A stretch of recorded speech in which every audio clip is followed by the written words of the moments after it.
Today I want to talk about Getting a Grip, which is a romantic comedy by M.E. Carter. The story goes like this. Greg and Elena are both divorced parents. They meet in a gymnastics class for toddlers. Elena, along with her friend Callie, kind of bring Greg into their fold. They start inviting him to their kids' birthday parties, and they also start going to lunch with him, or bringing him to lunch with them like once a week after their kids have gone through their class. Anyways, basically they start hanging out and things like that. But eventually Elena and Greg get together. They become more. So what I liked about the story was that M.E. Carter gave the characters real-world problems. Well, maybe not real-world problems. Well, yeah, I guess so. They both had insecurities. Elena had saggy boobs. She wasn't in the best shape that she could have been.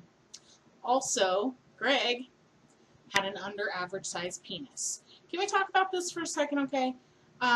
Let's be realistic here. Generally, with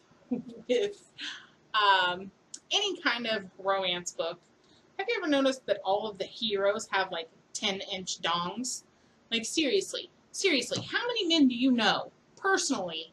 How many do you know personally that have a 10-inch monster in their pants? Seriously. I mean honestly, let's be realistic here. I know it's fantasy, okay? I get that. Reading is fantasy, romance is fantasy, yada yada yada. But it's nice every once in a while to read a story that's realistic. That's all I'm saying. Moving on.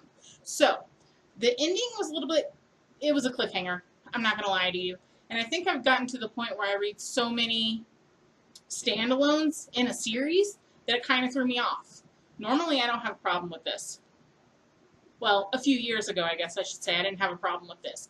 But that ending, I was like, what the hell? It just, it was like they just got together and then what the hell, you know what I mean? So, like, it threw me off. I don't hate cliffhangers. I've just gotten used to not reading them. So I'm not complaining about it. I'm just saying it threw me off. That's all.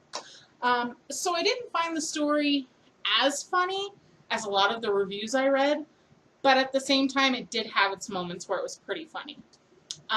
If you kind of like a story that's not